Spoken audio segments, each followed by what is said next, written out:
What's going on, people? We are Tottenham TV back here for another stream for you guys. We will be previewing the game at Craven Cottage tomorrow night, Fulham against Tottenham.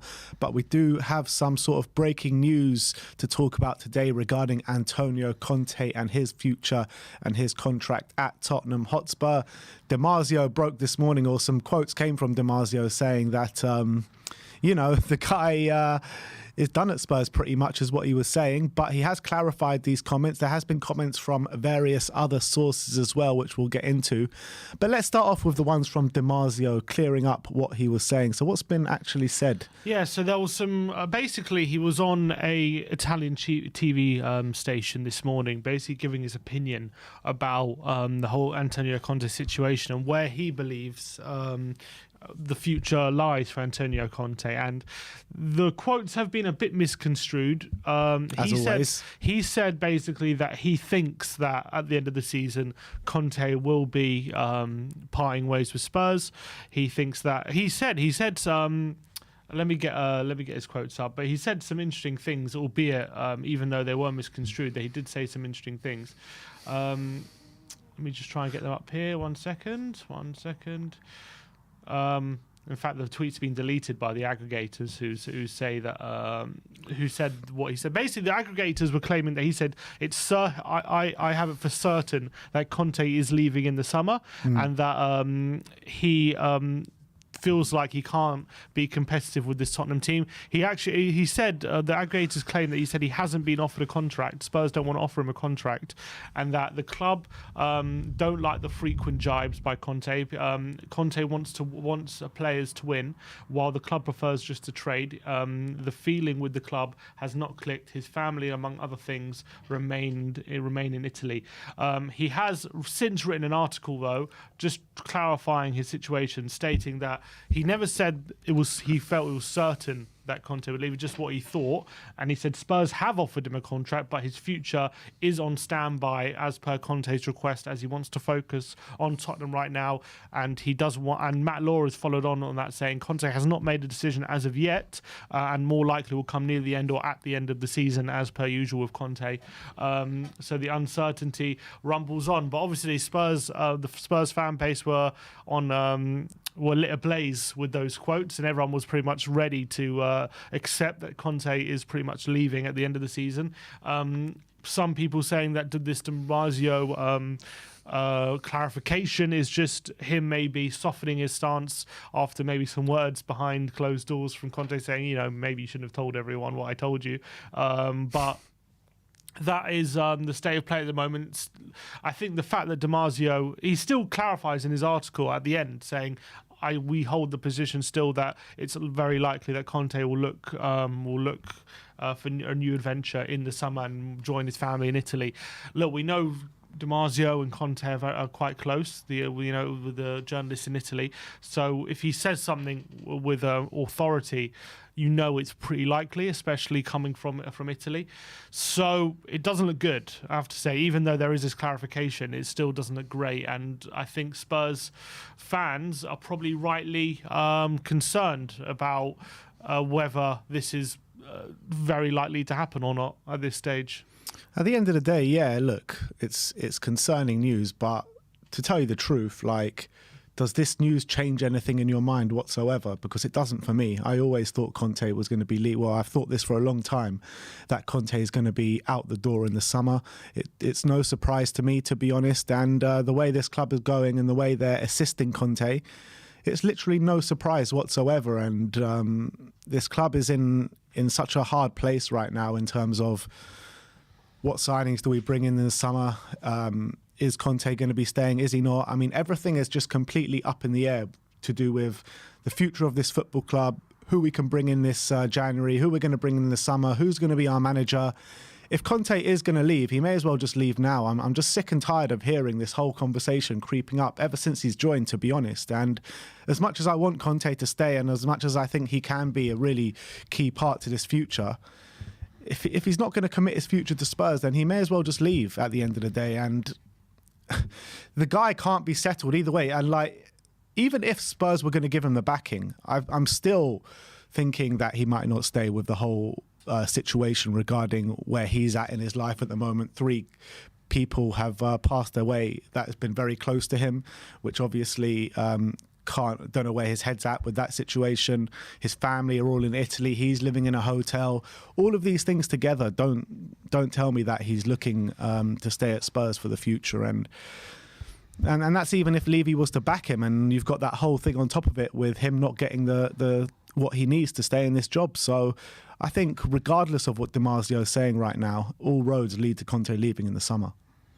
Yeah, I mean, I don't see, I can't really see a situation right now where he stays unless he gets some serious convincing. But even, the problem right now is he's having a very hard time personally, and he might think he needs his family around him, even if the situation from a transfer level or from a board level was to change in terms of how they're approaching things. You know, even if they were to give him some new defenders and all these kind of things, and follow his instructions as to where he needs improvement, there is a decent chance at this point they still might land on finding something new, maybe back in Italy in the summer. And that's an issue. That's a big issue if he's not gonna. If Spurs have offered him a contract and he's still and he's deliberating, and then because it's causing hesitancy in boardroom. Do they back him with money in January because they don't know if he's going to be in the summer? They don't want a set of players who are not going to be of interest to a potential new manager, and also, but it's a self-fulfilling prophecy. If he doesn't get the backing because of the uncertainty, then it makes him more likely he's going to leave because he won't feel like the squad is capable of competing at the top end, which would lower his ambition and his motivation to really fight for everything, for every point when they're not challenging for a title. That's where he lives and breathes, Antonio Conte. So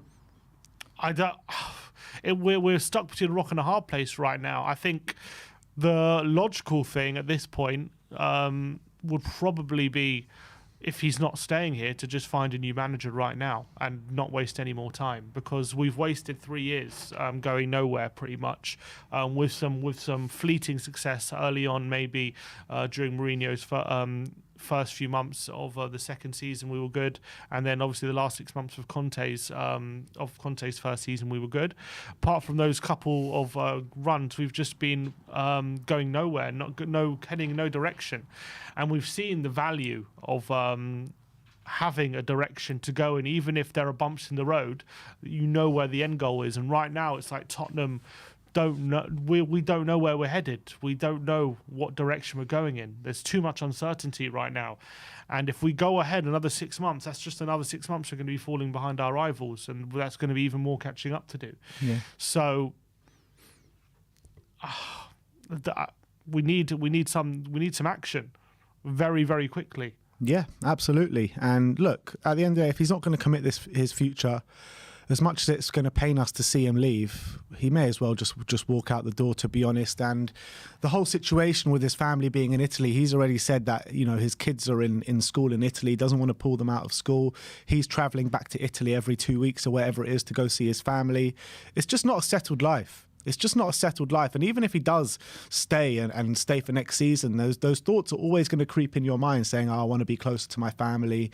He's got kids. He's got a wife, obviously, who he's very close to. And even if he does get backed, these questions are going to keep propping up, and it's unsettling, and it's always going to be unsettling. I'm sure he wants to be very close to his family, and I'm sure that even if he does get backed in this summer, in this January, those thoughts are always going to be in the back of his mind. And him living in a hotel, him obviously with the deaths close to him in the last year, it's just very, very unsettling. And like, regardless of the money that comes in or how much he gets backed, he's still going to be extremely unsettled, in my opinion. So I think we should just cut our losses, to be honest, and look for a new manager, bring in a new manager, because I just don't see how this works. I just don't. I think if we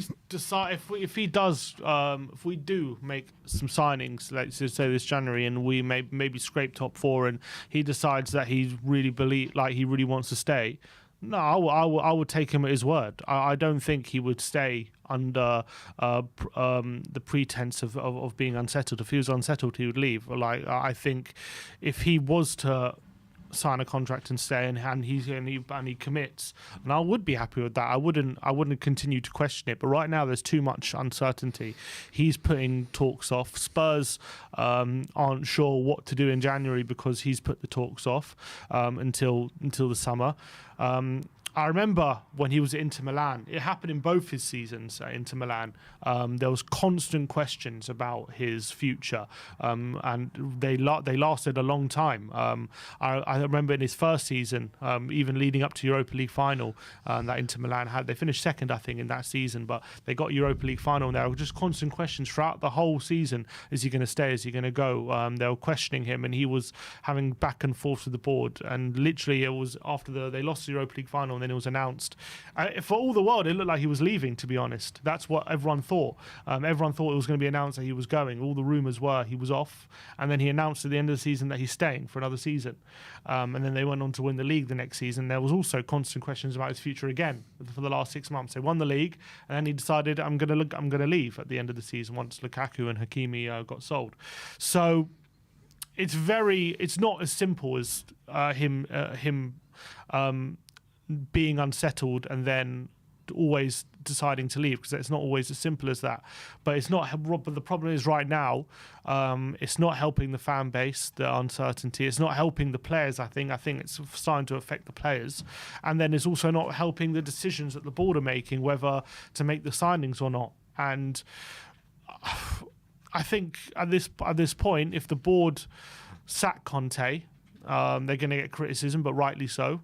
In my opinion, because they haven't they appointed him and haven't made it work. But then if they keep him and the season continues as it is going, then it's also going to be a big problem. They're also going to get criticism. So what are they going to do? They're going to wait until the summer to see if Conte wants to stay or not, and then inevitably he'll say, no, I want to go, and he wants to go back to Italy and go back to his family.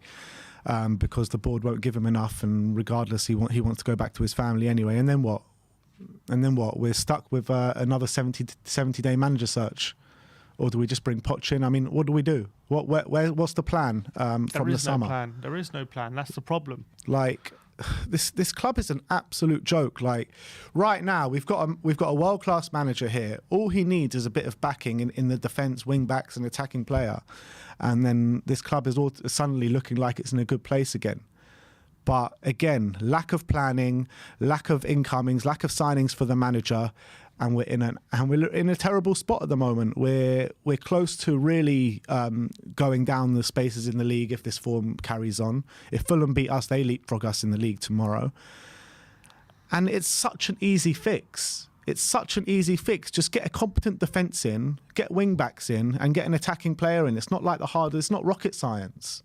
Like, this club is like the team that we've got now is like, we've got some really good players in. It just needs to be supplemented by a good defence, and I think we'll be all right. And then, they make it so hard for themselves with this penny pinching, with this, what the Brighton. What the Trossard agent said about the Spurs bid. And it's just like, Spurs came in 2 weeks ago, and it's like, wait this, wait that, wait this, wait that. And Arsenal come in, and within 24 hours, the deal's done. And it's like, how many players are we going to lose like that just because of this stupid penny pinching and this stupid wanting to win the negotiations because of Daniel Levy? It's absolutely ridiculous. And on top of that, now we've got the Paratici thing hovering over our heads. Who knows what's going to happen with that? He's banned in Italy for the next 2.5 years. We don't know if that's going to affect his role at Tottenham Hotspur or not. But just everything at this club is up in the air. From the ownership, we don't know if we're going to get the players in that we want. Our director of football, we don't know if he's going to be here for the foreseeable future. And Antonio Conte as well, we don't know if he's going to be here. Not only that, but Harry Kane and Heung-min Son and the top players at this football club. So every single facet of this club is up in the air at the moment. Yeah, there's nothing really. I think it was perfectly summed up by there was a tweet I saw from by Nathan Clark, which really summed up. Let me try and find it. Why can't I find it? One sec. He really summed up for me where we're at this club. Oh, I can't find it. I'll try and find it one sec. But basically saying, yeah, I've got it. One sec. Basically saying our talisman and best player is open to leaving. Our coach is just seeing out his contract until the summer. Our director of football is a criminal who may or may not be banned from doing his job. And our chairman is still way too involved in things he has little skill for. Yeah. And that's basically the situation at Tottenham. Absolutely spot on. And I think I couldn't have summed up better myself. Literally every facet, player, manager, boardroom, sporting director, every facet of this club is in a mess right now. And I'm not really sure how we change things at the moment unless we implement a strategy moving forward and just stick to it. But I just don't know if this board have it in them to do a strategy. They don't know how to. They just don't know the landscape of football. It's changing too quickly for them. They don't know how to operate in it. They're getting outdone by clubs above them. They must wonder, how can all these clubs get the deals done so quickly? It must be really perplexing to them how teams above us can make big moves and move very quickly for players, and every transfer for us takes weeks and weeks and weeks to iron out every little detail, and we're getting moved past. It's simple as that. We're getting moved past as long as this uncertainty rumbles on. And we don't know where we're headed. We're getting moved past by teams who are very well situated at the moment, are willing to invest major money, have a manager at the helm who is committed to the long-term future for the time being anyway, and they've got fans right now who are looking at what's going on and are happy with and are on the same level as the manager. They can see where the club's headed, and right now we just don't know where we're there. Even like clubs like Chelsea, we're not going anywhere at the moment because they're 10th, but they're throwing money at the situation. They're sticking by Graham Potter, and they'll get it right eventually. Things will start to turn for them. But at the moment with Tottenham, you can't, we're in bad form, and that you can't have that confidence that it's going to turn around right now, because I just think the uncertainty with the players right now must be getting to them. And then Harry Kane, how long can he? We know when Harry Kane isn't motivated and he doesn't have that core motivation underpinning his performances, they start to suffer. We saw that under Nuno, and as much as he's been performing brilliantly this season, can we rely on that to continue while this uncertainty prevails? I don't know. That's a problem, and I don't know the solution right now. The most worrying thing for me is that update from from Ali Gold last week, where he says some people in the boardroom at Tottenham Hotspur don't feel like they're doing anything wrong. I mean, that's laughable. It's laughable. How can we be in a situation that we are, falling further and further behind our rivals, and then people in the boardroom saying, "Nah, we're not doing anything wrong." Yeah, of course not. Doing nothing wrong at all. Everything's fine. What the hell is going on at this football club? They don't think they're doing anything wrong, so how the hell have we slipped so far behind if they're not doing anything wrong? We were in the perfect position in the summer to really push on, and we just haven't done it. We've neglected holes in the squad, which for years have lacked major investment. And we're being punished for it now. We're being absolutely punished for it. And they think they're doing nothing wrong. I remember watching, and I hate to bring it up, Arsenal's All or Nothing documentary. And they're in the January transfer window. And Edu's got a whiteboard in his office. And he's got each member of the team, he's got what he watches it on the whiteboard. He's got written down who's there and who he wants to bring in for those positions, and what his plan is for the whole squad. He's not just planning because of a good deal here and there. He's planning what profile he wants for each position and who's available and all these kind of things who fit that profile and who you can look for. I just get the feeling, did Tottenham do that? Did Tottenham have a plan like that? This was supposed to be Paratici's job, though. What is he doing? It seems as though Paratici has come in, but it's still that scattergun approach that we've been adopting for many years prior. It's just he's the one that's supposed to be identifying these key targets and identifying players that are supposed to be fitting the mold of what the manager wants and needs.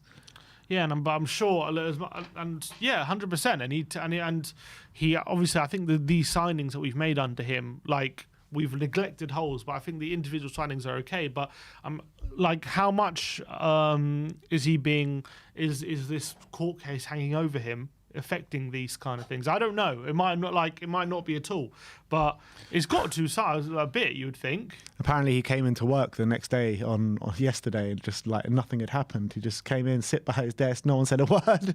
Of course, yeah. Everyone just ignore the elephant in the room. I mean, all the situation. I'm sure. Look, I don't know if he's been at the hearings or not in Italy, or it's just whatever. He's just been charged or whatever it is, but I'm sure that has probably affected in terms of his dealings in the transfer market. Even if it's just people not wanting to deal with him because of what was done. I don't know. Or the fact that he's had to, spend a lot of time with lawyers because he needs to know what to say in the court case, and when I don't know. I don't know anything about that. I'm very ignorant when it comes to how it has affected. But it's not. I don't think it's beyond the realms of possibility that this court case has definitely affected his dealings in the transfer window and stuff like that. And it could easily affect him going to Italian clubs, especially Juventus, to get players that we potentially need. But look, the fact of the matter is, the story today is that Conte has put contract talks on hold, and they won't be discussing that until much later on in the season or at the end of the season, which says to me that Conte most likely will not be staying here for the foreseeable future, or till next season at least. And I, for one, am not surprised by that whatsoever. I've been saying this for quite a while now, that I don't think Conte will be here next season. And this kind of stuff that has come out today that has riled up the Spurs fan base has not really had an effect on me, because it's something that I've always thought. Yeah. And it looks like, but I think of what's most concerning for me, obviously, is it's obviously out of news, but it's what it represents maybe for right now in this January transfer window. With 8 days to go, we haven't made a signing. Obviously, we've heard we're in talks with this, that, and the other, but I struggle to believe any of that. If the board, if there's that much uncertainty about what Conte is doing, I struggle to believe that the board will spend any money in this window. I don't know if they will. I don't know, because for them it's just a risk, isn't it? It's a risk on investment that they'll sign them, and then the new manager's not going to want them. So I struggle to think that there's going to be any permanent deals in this window. They might get a loan or something. I don't think there's going to be any permanent deals. They've worried about any of the signings coming in that the manager wants them anyway. Like the signings that have come in have not even been for Antonio Conte anyway, apart from Perisic. So what's the difference? Like, they're going to bring in players. They're going to bring in their own players either way. So I personally don't really think it affects too much in this January transfer window. I think they're going to do what they're going to do anyway. And the players that have been coming in under Conte anyway, it's not like Conte asked for these players. It's not like they're Conte players. They're players bought for the club. And it's going to be the same in this January. It'll be the same next summer, whoever the manager is. So that's the situation from my understanding. I just think that we'd be more willing to make a permanent transfer if things are more settled, but I don't think we are now. I reckon we're only going to go for loans with options to buy. Basically, that's going to be the state of play, and I don't know how many players we can get to really improve the team with loans with options to buy. Maybe we'll get lucky like we did last January, but this with 8 days to go, we'll have to wait and see. It's just a very frustrating situation being a Spurs fan. It's so depressing because you just don't know what to think in terms of what we need to do with the situation. They've really made a real mess of everything. This board. You can say that again. They've made a mess. They've made a complete mess of things since basically all started going horribly wrong. I mean, I know it's been wrong before this, but when we didn't make those signings under Pochettino in that transfer window, I mean, we kind of masked over it for a little bit after that, and we were still going well because we had a really good team, really good manager. But it's all started going downhill then. That's when we needed to invest. That's when we needed to add proper quality to this team. But no, they said, no, this team's good enough. There's no one that we can sign that's better, that will get into this team. There's no one that we can sign out of that 11 that's better than them, which is ridiculous. Mm-hmm. You look at every other team who's at the top, every other team who wants to get to the top, make signings. They don't just rest on their laurels and think that everything's going to be okay because we're playing good football at the moment. it's obviously going to go downhill if you. Well, especially because we didn't even win the league. Exactly. So, like, exactly. There's always places to improve. We couldn't improve that team apparently. Yeah, it was rubbish. It was absolute rubbish. But this board have continued to make these kind of decisions. But I think it's been the decisions they've made since sacking Pochettino have just been awful. It's just been terrible, every single one of them. But even decisions during Pochettino's reign, you know what I mean? So, yeah. Constant bad calls from this board, and this is the mess that we're in right now. And if it doesn't start to change very soon, then we're going to slip even further behind. But look, that is the story on Antonio Conte today. Let's get into the match preview for the Fulham game tomorrow away at Craven Cottage, 8 p.m. kickoff under the lights. Fulham going really well at the moment, really well. And it's going to be no easy game. I know when you bring up like the head-to-head between the teams, Spurs obviously have a very healthy head-to-head with 4 wins and a draw in the last 5 games, albeit going back a number of years because of Fulham's yo-yoing up and down the leagues. But look, it's going to be a really difficult game. Mitrovic is going to be up for it. They've got good players. Marco Silva's got them playing really well at the moment. They did really well against Chelsea last week, and they very much deserve to get those 3 points. But what do we have to do to win this game, Sim? Not make stupid mistakes. So we chuck the ball in the back of the net. That would help. Not. I mean, in terms of our defence, I mean, we just have to hope that they're not going to be calamitous. I think, look, when the reality is they're probably not going to be under as much pressure as they were against Arsenal and Man City, and with less pressure makes it less likely to make mistakes in these kind of games. We need to make sure that the service into Mitrovic is cut out. Obviously, right now, Pereira, Willian, they're playing fairly well at the moment, and they're not going to be the easiest to stop. But I think they're big pluses right now. Willian's outperforming himself because he was terrible a couple of years ago at Arsenal, but he's really playing very well. Andres Pereira, his set pieces and his delivery into Mitrovic has been fantastic. And Mitrovic's hold-up play, he's so strong. He's very good in the air. He wins flick-ons. He brings other players into play. That's very dangerous. But also, they got very decent technical central midfielders. Harrison Reed's a decent passer of the ball, albeit I think off the ball he's a bit suspect. But João Palhinha has been absolutely fantastic since joining Fulham. He's really given that grit, that determination. But not only does he do that, he also adds technical quality. I don't think he would look out of place at Spurs at all. I think he'd be he'd be kind of perfect for what we need.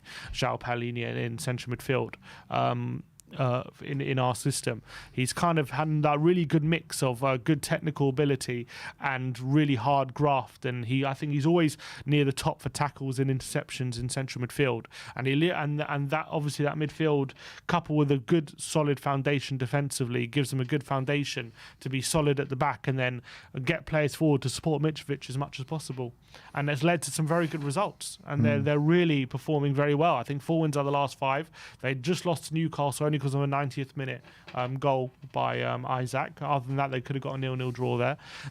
Against all the big teams as well, they've given them a really good game. Arsenal, they scored a 90th minute winner early in the season. City had to score a 95th minute penalty, if I remember rightly, earlier in the season when it was 1-1. De Bruyne winning a last-minute penalty. Spurs, to be fair, when we played them early in the season, that was probably one of the better performances from Tottenham. Is that when Richarlison scored that disallowed goal? Yeah, we were actually we won 2-1, and that kind of flattered Fulham. That was one of the better performances against Fulham by a big team, but the point is, it doesn't matter who they play, they give a good game and they make it tough, and it's going to be very, very tough at Craven Cottage for Spurs as well, especially as well because it's a very compact pitch. I feel like Tottenham prefer it, especially against the weaker teams, when the pitch is stretched as much as possible to make it as wide as possible to get the wing backs involved. But because Fulham's pitch is very compact, a bit smaller, Spurs aren't very good at intricate pieces of play and playing in between the lines, and that's what's going to make it difficult against Fulham, in my opinion. Yeah, if you bring up the form of the two sides, Fulham on sensational form. 1 loss in their last game, but before that, 4 wins on the trot. At home, they're a really strong side, unbeaten in their last 5 games with 2 draws in there. Even away from home, they're performing really well with 3 wins and 2 losses. Spurs is Jekyll and Hyde away form. How do you see that coming up against this Fulham side with such confidence about them? Yeah, I think it's going to be difficult, especially because we can only play for one half, and it doesn't matter what half we play in. We know that the other half we're going to struggle. It's interesting when I think about the one half thing, because Lloris was quoted saying that he feels like Spurs really struggle to play at their best for throughout the whole game, throughout 90 minutes, and kind of they have to pick their moments to really go at teams and then also be solid and compact. And I was reading a thread again by our friend at the Extra Inch from Nathan Clark. He was saying he was analysing Tottenham's form this season, and he said he's come to conclusion from analysing the games this season, the performances, that Spurs don't have the players to really dominate physically for 90 minutes. He's saying it's not to say that we have bad fitness. That isn't the conclusion, but the conclusion is there's a difference between having good fitness and being physically dominant over a team. And to be physically dominant, you have to have the fitness to run over 90 minutes over your opponent, have that advantage over opponent. There's one thing running for 90 minutes, but there's one thing running faster than your opponent for 90 minutes, you understand? So there is a big difference there, and he feels like Spurs, when it comes to being dominant over an opponent physically, they can't do it for 90 minutes physically. They don't have the profile of players to do that, so they have to pick their moments to do it, because if they try to do over 90 minutes they get picked off too much, and they can't sustain it basically. And that's why you're seeing at the moment Spurs are kind of picking their moments to try and be physically dominant. He thinks it's tactical rather than something that's just been forced upon us. That's do you agree with that? I mean, I haven't gone through all games and analysed it. I would say from a strategy standpoint, it would seem to not make sense to do that unless you feel like the team isn't capable of doing it over 90 minutes. And then from that point of view, I guess what choice would you have if you try it over 90 minutes and you're not good enough to do it? Then I guess it would make sense to kind of pick your moments. But obviously we're not choosing to concede first, but what we are potentially choosing to do is try and get the opposition to burn themselves out, and then try and be physically dominant in the second half, instead of burning ourselves out, and then all of a sudden we're struggling in the second half. And maybe that's why we're seeing Spurs at the moment kind of only being able to play well in parts as opposed to a full performance. And if that's the case, the manager obviously has to take some blame for that, but he would argue he's doing it out of necessity. But it's difficult to really analyse without it's difficult to say whether that's correct or not without knowing for sure and analyse it myself. I don't know. I don't think it's an instruction. I'm not buying that, to be honest. All the players and the coaching staff look completely lost why we're not performing in both halves, not starting games well. And I just can't see that being a case. When you're looking at some of the players that we have, Bentancur and Højbjerg in the middle, who I think can impose themselves and be physically dominant. You're looking at the wing backs. Fair enough, they might not be able to with Doherty and Perisic, but I think the majority of other players can do it on the pitch. I don't know what's going on with this football club. But Bentancur and Højbjerg, yes, but the problem is when you're in a two-man midfield against a lot of teams that play three. They can't do it again over 90 minutes. There'll be parts of the game where they will be able to impose themselves and cover lots of ground, but because they're in a two, they're going to be stretched, and so that means they have to exert even more energy to cover even more ground. And I think not that they struggle, but I think if they had right players around them, especially in centre back, it could be something that worked. But with our centre backs unable to kind of step out of defence and physically impose themselves over strikers and midfielders, apart from maybe Romero, other centre-backs pretty much can't do it. So if they're not able to do it, that stretches Bentancur and Højbjerg even more. And that means that, given the profile of players that we have, they're not able to do it, I don't think, over 90 minutes, in my opinion. And then, as you say, the wing-backs, I don't think Doherty's able to do it. I think Emerson. I don't think tactically is that great, even though physically I think he's probably up to it. Sessegnon and Perisic, I don't think are able to do it over 90 minutes. And especially, I think the big one is the centre-backs for me. I think Dyer, Davis, Longley are all not able to do that over 90 minutes on a consistent basis. And that leaves us really short, in my opinion, tactically. And that's a big problem. Happy life, Tottenham. Let's move on to the ones to watch for Fulham. Obviously, we've marked out Mitrovic and Pereira. I've been really impressed with Pereira, to be honest, this season. Not only is it just his free kick ability in terms of games, but also his chance creation, the way he can fit into those tight spaces. Really been impressed with him, and he's had a new lease of life since leaving Manchester United. And Mitrovic, people were questioning Mitrovic coming into this season. Can he do it in the Premier League after a no-show last time he was in the Premier League? And he's taken to it this year like a duck to water, to be honest. 11 goals, 1 assist this season for Mitrovic, and he's looking like one of the best strikers in the Premier League, to be honest, this season. Yeah, I think he's doing well. I mean, I don't know about one of the best strikers in the Premier League, but I think he's playing very well.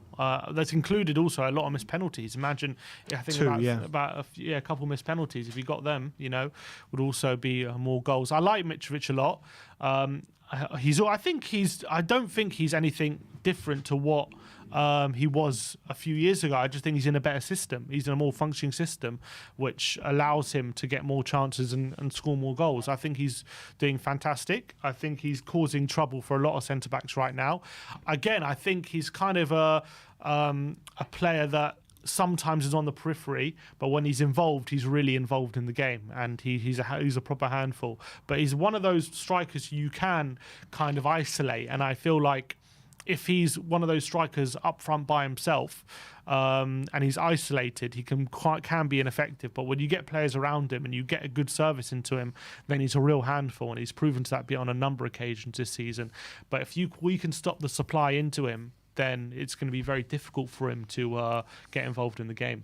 Yeah, but you're talking about the 4th best performing striker in the Premier League, so you can't say he's not one of the on-form strikers in the Premier League at the moment. I think he's playing absolutely brilliantly, and he's so physically dominant. So I worry about him coming up against Dyer this season, especially with the delivery that Pereira has, not only from open play but from set pieces as well. And it's not only Pereira, Willian as well is really coming and performing this season, and he's showing maybe that he's still got a bit of life left in those legs, Willian. Yeah, he is stepping up, I have to say, Willian, surprisingly, after he was so bad a couple of years ago for Arsenal. It was that bad that they had to cancel his contract. That's how bad he was. He looked overweight, and then he went off to Brazil, and you're thinking that would be the end of him. But he has come back in the Premier League and proving that he still does have the capability of performing at this level. He is doing well. He's not someone... And he's also someone who used to historically do well against Tottenham as well for Chelsea. That's something that also to point out. I remember he once scored a brace at the Tottenham Stadium and stuff like that. Always scored against us. He has a habit of scoring against us, and I'm sure he'll be super motivated in this game. So for sure, as someone to worry about. Look, in theory, we should have the players to stop him, but the way we're playing, and you definitely have to worry about him 100%. Like when you think about that, you think about their team. Bobby Reed has having a decent season, but you shouldn't be too overly worried about him like before the game compared to what we have. We definitely have the players to win this game, and I think we still have. It's possible to win it narrowly. It's going to be a big battle, but the way Fulham, it's just the form both teams are on. You've got to be worried about going to Craven Cottage and getting all 3 points. I think logically, especially with all the rumours at the moment, how unsettled, we need a result right now. It kind of feels like we're back at where we were at Palace a couple of weeks ago, where we had to get a result in that game because it was just too much, the pressure building. And after 2 defeats to Arsenal and Man City, and now more uncertain news filtering in the news, we are desperate for a result on Monday night. Like, it's big. If we lose again to Fulham, like, the knives are going to really be out. Yeah. Really will be. If you bring up the opposition lineup, this is the same lineup which they went for last game against Newcastle. I'm expecting them to do the same with Leno in goal, Tete, Diop, Ream and Kazawa at the back, Paulina and Reed in the middle, with Reed, Pereira and Willian and Mitrovic up front. It's a bit of a tongue twister there with Ream, Reed and Reed. But no, I mean, you've got players on there that are performing out of their skin at the moment. You've got Leno, who's performing really well at the moment, and he seems to have found a home at Fulham. Paulina, who we covered before, and obviously you've got Willian, Pereira and Mitrovic as well. In terms of that defence from Fulham, they have been performing quite well. Who's been really impressive for you this season? Yeah, Diop I've liked. I've liked, obviously, Anthony Robinson on left back, but I think he might be injured at the moment. But I've really liked him this season. I actually thought even when he was last in the Premier League, he was really impressive. I think Bernd Leno, I have to say, has really had a great season so far for Fulham. He's made some really crucial saves in big games where maybe they wouldn't have got wins if it wasn't for him. So I think he's had a fantastic time. But as I say, the one in terms of like who I've been most impressed with this season for Fulham, it has to be Paulini. I think he's been fantastic. But in their defence, they've just got a really good structure at the back. Marco Silva has got them really set up in a very organised way in their back line, and it gives them a really good platform. And you have to be impressed by that, to be fair. They've done really, really well for the first half of the season. And their performances have definitely been built off a solid foundation at the back. They don't. It's not necessarily they play bad football, but it's not. But it's not like they play free-flowing football all the time. But what they do is they dig in, make it very difficult for the opposition. They break up play a lot of the time, and they're performing very well at the moment. And they're getting the forward players involved, like Pereira, Willian, Mitrovic, getting good deliveries out to them. And their defence is very organised and it's very hard to break down. So Marco Silva, for me, has probably been the one who I've been most impressed with out of everyone. Yeah, I've always rated Marco Silva, to be honest, even when he wasn't doing too well in his Premier League clubs beforehand. I've always thought he was a good manager, to be honest. But in terms of Spurs coming into this game, a few question marks to talk about. Heung-min Son being the main one, to be honest. With Richarlison back fit now, is it time to give Richarlison a start ahead of Sonny? I think so, especially out on the left-hand side. I think that, for me, that makes sense. I think that Richarlison did well early in the season when he was in the team playing on the right-hand side, but things haven't gone as well as him. But I would like to see him start a game on the left in this kind of game where he can maybe improve our pressing as well with his tenacity, a bit of an aerial threat up front. We know what Richarlison can bring. So I think for me, Son has just... There has to be a point where he's coming out the team. And I think this is probably the point for me. And I think I was willing to give him that game against Man City because I knew tactically he is such a threat in these games of space to play with. But even in that game, he wasn't involved too much. We weren't getting him in behind. And I think Richarlison... I wouldn't even say he's earned a start, but I think it's time to just change that front line for now and give Richarlison a run of games. Yeah, I agree. And I said the same before the Man City game, to be honest. I know he was the killer. He's a killer against Man City, but with the way he's playing, I didn't think it was even possible for him to be a killer. And that's the way it kind of panned out. So I agree. I'll put Richarlison in. And another one is another contentious decision might be Hugo Lloris, because... making mistake game after game now. That's, I think, 5 in his last 6 games, resulting in a goal. Do we put Fraser Forster in for this game? Do we take Hugo out the firing line? Yeah, I think sometimes you just have a keeper is making so many mistakes. You do have to just take him out of the firing line, even if for a couple of games. I remember what's his name? Sir Alex Ferguson used to do that. I remember there was a stage where like De Gea was their number one, but he was just like making mistake after mistake, and it came to a point where for a few games he just had to put I can't remember who the sub keeper was at the time, but he just had to put him in for like 3 or 4 games just to stop the rot of mistakes. And that keeper proved himself probably not to be great, but it just done enough to get Hugo out the firing line, maybe mentally refresh himself. So I think as well, when it comes to Hugo, as much as I'm not a massive fan of Forster, and I think Forster would probably prove as well if he got a run of games that he's not a fantastic goalkeeper at his age. I think just get Hugo out of the firing line for now and get him out of the team just for his own freshness, because he said he's struggling with mental freshness, didn't he, Hugo Lloris? I think just for the time being, get him out. And just give Forster a run of games. And I'm not even saying that he's the answer, it's going to improve us massively, but I do think you might see a better Hugo later down the line for it, as opposed to I think just for the end of the season, because I still think Hugo, I think he showed in the World Cup, he's still a very good keeper, and he can still make big saves and put in good performances, but I think right now you have to take him out. You definitely do. Yeah, I might agree with that as well, to be honest. All right, so what's your score prediction for tomorrow?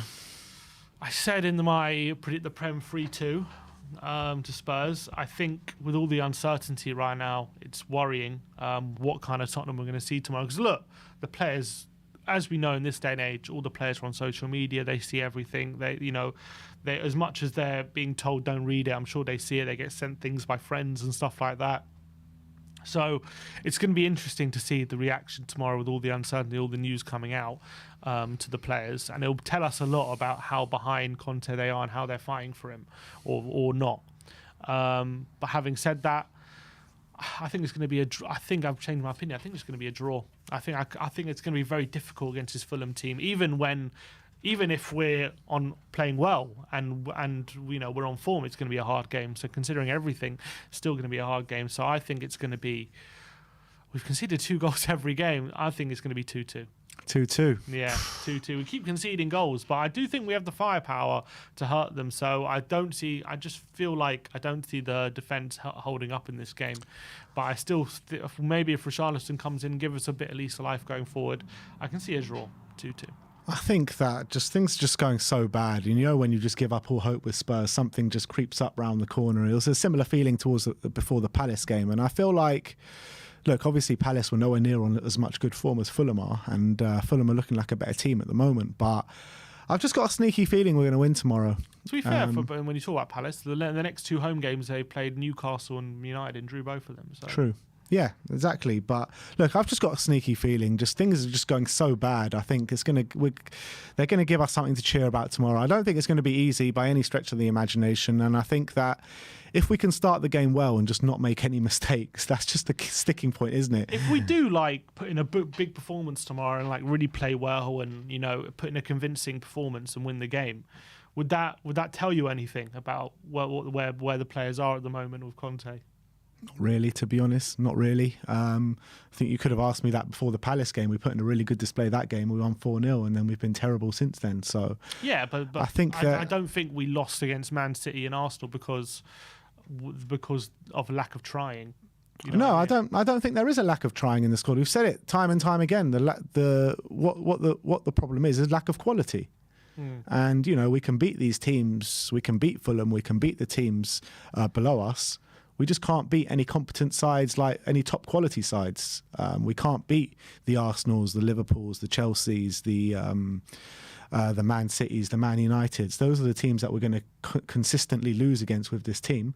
I think we can sneak wins against teams like Fulham's and Brentford's and teams like that. I think we know where this team is at. We know where this squad is at.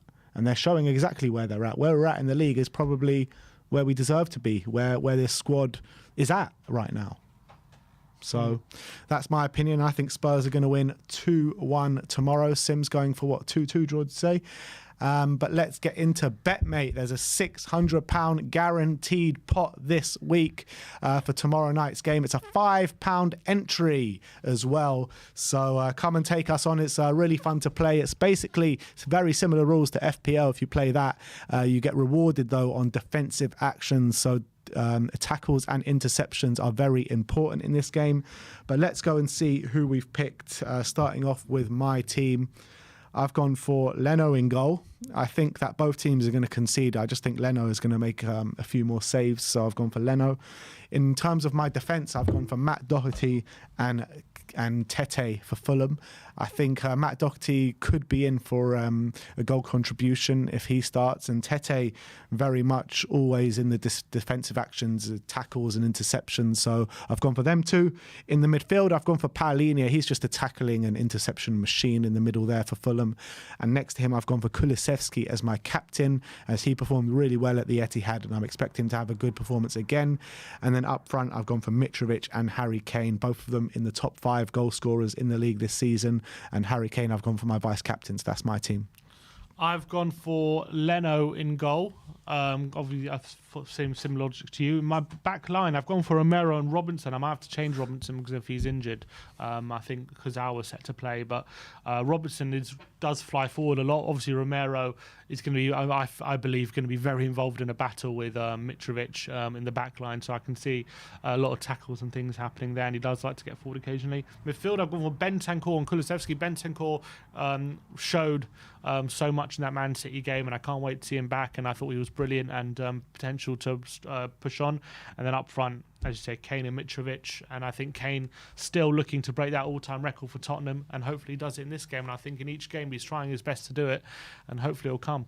Yeah, let's hope so. So that is our BetMate teams. Come and take us on to win your share of £600 tomorrow night. That is your match preview for the Fulham game tomorrow. Let's get into some callers now. And if you want to join, the link is in the community section for gold members. But let's start off and let's get Mr. Dago on. Good Brian, afternoon, everyone. How are you doing? How are we doing, boys? mate? You good? All I'm good, doing and good, you? my man. I'm doing good. I'm good, mate. I'm good. I've been looking forward to coming on. So yeah, it's just another day with another rumour, isn't it? Another day, another rumour. But look, at the end of the day, are you too surprised? Even if, like, I mean, you'd probably be more surprised if he signed a contract and said he was staying next season. Most definitely would I be. It just goes on and on. Listen, people will know what happened yesterday, and I spoke to Sky and the BBC. I don't know when it's going on, but one of the questions they asked me, Ben and Tim, were they're just doing obviously blanket questions. It's like, so tell me why you're protesting again this year. And my response to them, as I told you, Ben, was after that humiliating and abysmal performance in the NLD, the next day we announced a concert. Tuesday, we announced the Green Initiative, although weeks earlier he was ready to take money, or did take money, from an oil-guzzling, polluting machine, that 4x4 Grenadier, whatever they're called. Then on Thursday, that was Tuesday. Thursday, the Leonardo Trossard rumours started. And Ben, it was in advanced talks when we left for Manchester. Here we go, before we even got into Birmingham. Shows how a real club operates.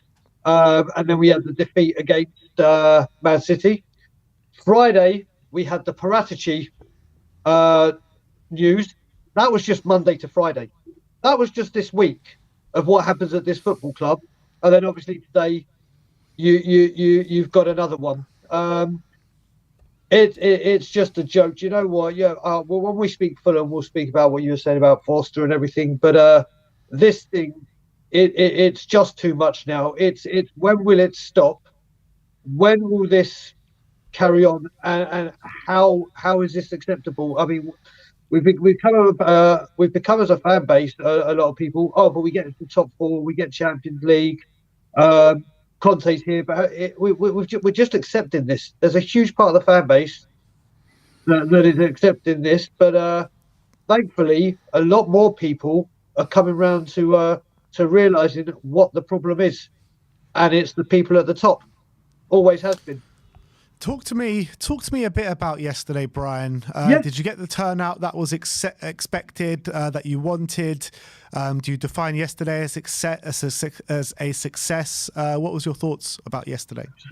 So let's put it this way.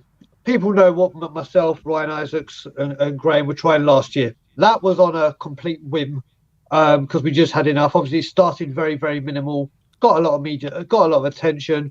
A lot of it bad. I must admit, we came in for heavy criticism from a large amount of the fan base, ridiculed, patronised, everything that you can think of. Warranted or not, that's what everyone wanted to do. Then after the Arsenal game, we set this out. And if you look at it, we had a week of planning it. I arrived just gone 10 o'clock.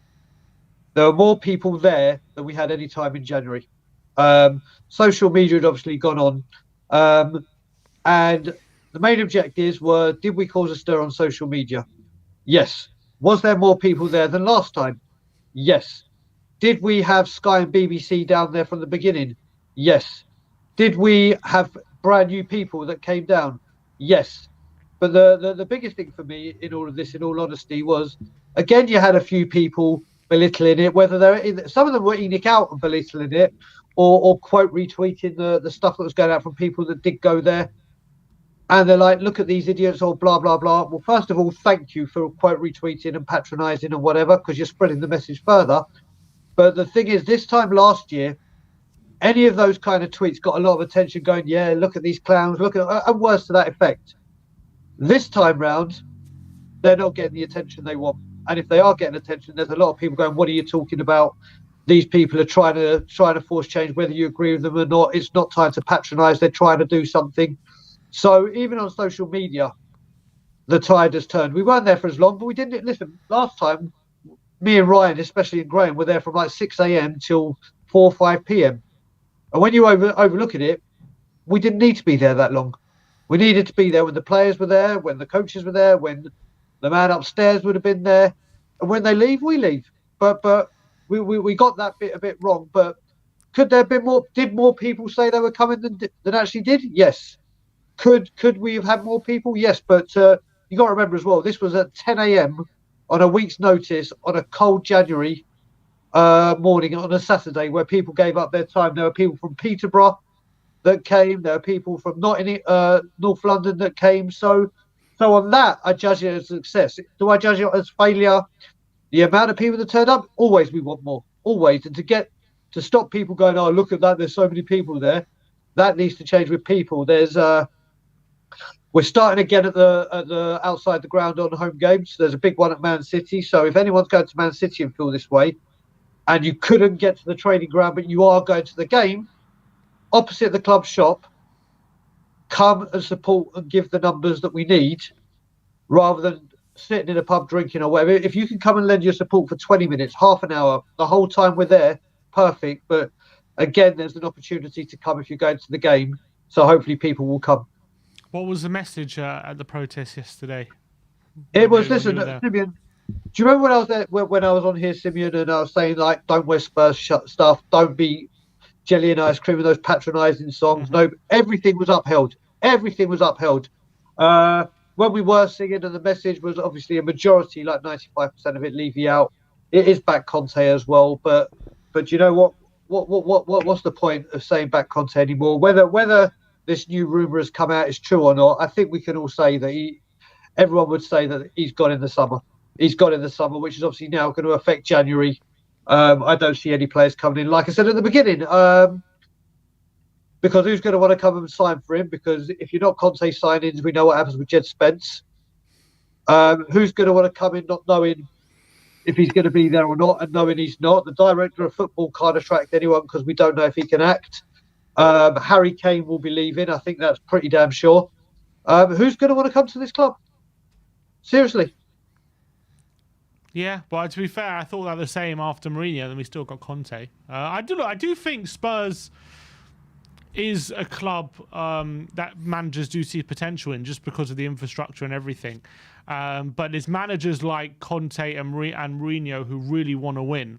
That's who it's going to like turn off. But managers who want to build and see an opportunity for a project, I reckon they won't necessarily be turned off by it. Simeon, I'm going to disagree with you then. The reason I say that, Sim, if you look at it, I'm just going to use two managers as an example. Not big name managers. I'm going to use Thomas Frank and Eddie Howe just as examples. Okay, let's just say if we go for a project manager, whatever. Yes, the attraction of Tottenham Hotspur being this big club is huge. You can't deny that. It's huge. The new stadium, blah, blah, blah, blah, blah. But why in their right mind are they going to say, do you know what? I'm going to give up everything I have at these clubs. Yes, they're smaller clubs, respectively, although Newcastle will come rocketing up. But everyone on that club is in line with each other. Everyone gets on with everyone. Yes, of course, there's probably a little odd altercations behind the scenes, but they share the same vision. When they're told, right, this is what you've got to spend, or this is what we can do, they try to fall in line with it and do what the manager wants. It doesn't matter who comes here. It doesn't matter what he says the project will be. It doesn't matter any of those things, because we all know what will happen within 1 or 2 windows. Oh, yeah, we said all this, but and I know you do all this, but we're a Tottenham Hotspur and we do it this way. It doesn't matter who comes in. Whatever manager, I mean, I hope managers wake up and realise and say, I'm not coming here working under him, because directors of football can't crack it. Managers can't crack it. We'll end up getting it. If we do bring anyone, which I don't think we will, it'll be bloody loan deals and it'll be squad filler rather than first team, which we desperately need. And that's what's going to happen every single time. So even if someone does see a project, unless you're Daniel Levy and it's Daniel Levy's project, you're not going to get what you want. You're not going to get the backing. You're not going to get the support. So I just can't see any manager who sees and identifies Tottenham as, yeah, this is a big opportunity for my CV. Just look at the 2 managers with just about, or the current and the previous. And when I say previous, I mean Mourinho, not Nuno. They come with winning mentality and they still can't get this man to change his ways. So no other small manager is going to, or I say small manager, compared to Conte or Mourinho, is going to be able to crack this nut. Nobody is. So I really just think it doesn't matter who comes in and what the project is. It's all well and good saying it. It never comes. Yeah, but we think that as fans, we know that, but it doesn't necessarily mean that a manager who wouldn't be that against working within a budget and all these things would and get their own scouting department in there for better recruitment and stuff like that. Doesn't necessarily mean they would necessarily be turned off by it. Like, it depends who it is. Obviously, I think for me, managers like someone like Tuchel should be turned off by it, even though we're hearing that he's not. He should be, because I don't feel like he should know if he's coming here that he's not going to get what he needs to compete with the top. But like say a manager like, I know Potter's at Chelsea now, but if like Potter was coming from Brighton or something, or like didn't Potter turn us down? He did turn us down. Yep. Yeah, he did turn us down, apparently, anyway. But I do think there are managers who would take the job. But Simeon, what I've got to say to that, and I'm sure there is some truth. Listen, I'm not saying what I'm saying is gospel, but what you got to look at it is you just got to look at that scripted video that Levy put out saying every penny goes back into the club. Does it? Does he go tell the first team? No. And you've got to look at it. People have got to say, even if, like you said, even if they're willing to work within the budget, that budget will get halved. They're going to have to deal with the replacing. Let's say Harry Kane does go, which I think we're all fully becoming aware looks as likely or as probable as it ever has been. They're not going to get the money like Liverpool did. Say, there you go, use all this money to go build the team. They won't do it. There's absolutely, if anyone believes a word that comes out of this man's mouth, then crack on. And then in a few months or a couple of seasons, when you're like, oh my God, here we go again. It's the same thing every single time, Sim, isn't it? Yeah, no, I'm not denying that, but that's our perspective as fans. I'm not saying. Yeah, I just can't see anyone. I just can't see it. I can't see someone like Thomas Frank, who's doing a remarkable job at Brentford, an absolutely incredible job at Brentford. Life is happy. The chairman back him. There was a massive article at the beginning of the season at how well Brentford had done and how they've gone from like lower league obscurity to where they are, how they got the stadium. Everyone is singing on the same hymn sheet. Everyone is going along the road and there's no traffic jams.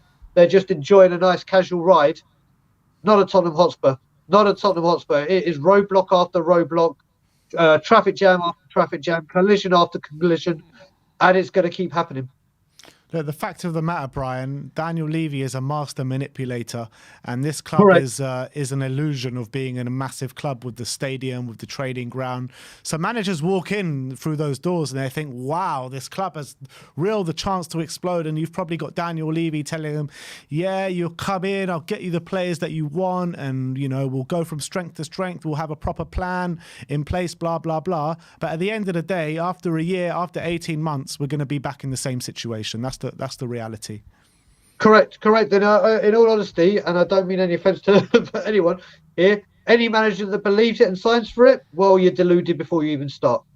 You're absolutely Or they're just coming here for the money because managers are paid quite healthy here at Spurs. Yeah, you know, there's that as well, Ben. Conte and Jose were two of the highest paid managers in the Premier League.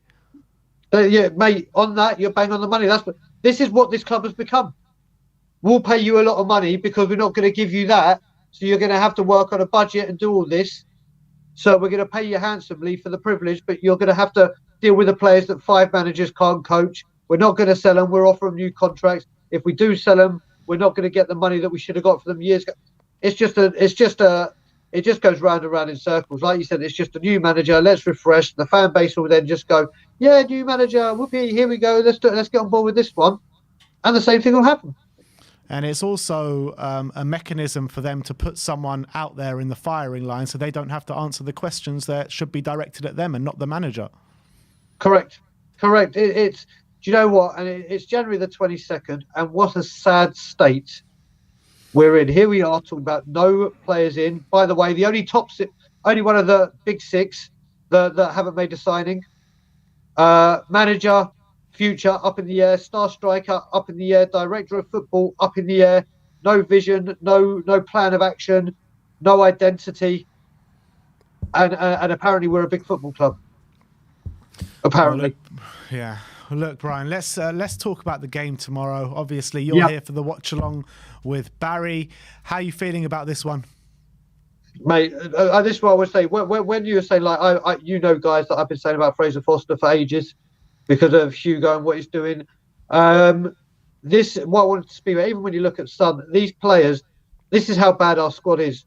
At the moment, Hugo Lloris is in goal because there's nobody to challenge him and give him serious competition.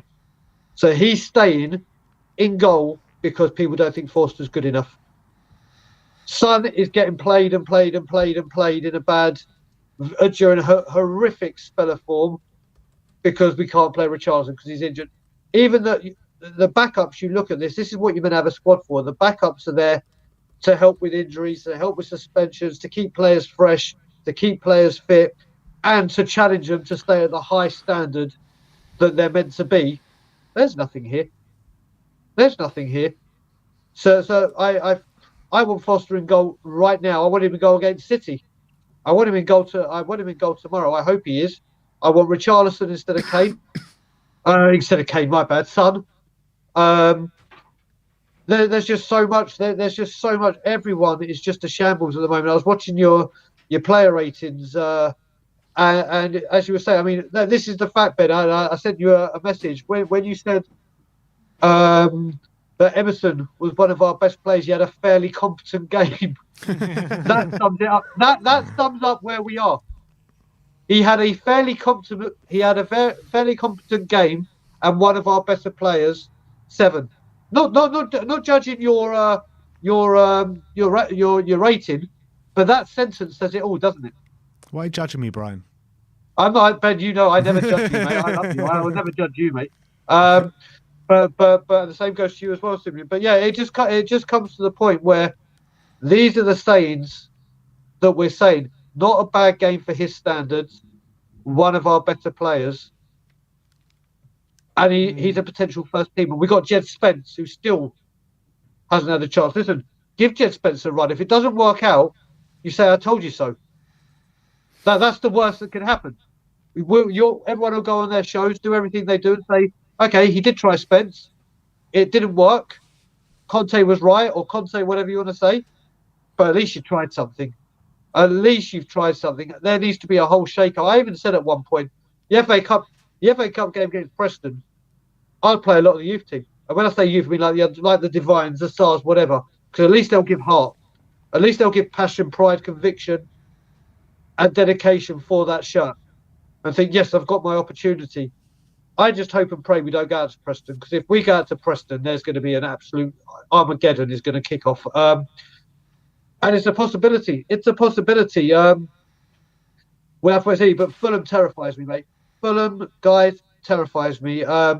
They've been playing very, very well. Even Marco Silva. Let's talk about Marco Silva right now, who we know at Watford, Hull, Everton, has caused issues.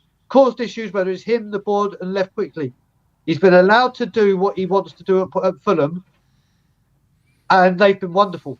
They've done really well for no one would have had them like 7th and could go above us if they beat us. And that's the facts of the matter, because he's been allowed to do what the manager does. And we'll have to wait and see what happens. But yeah, I'm terrified for tomorrow. Terrified. Score prediction? I'm sorry, mate. I'm going 2-1 Fulham. First time I've ever 2-1 said a Fulham. loss. Yep.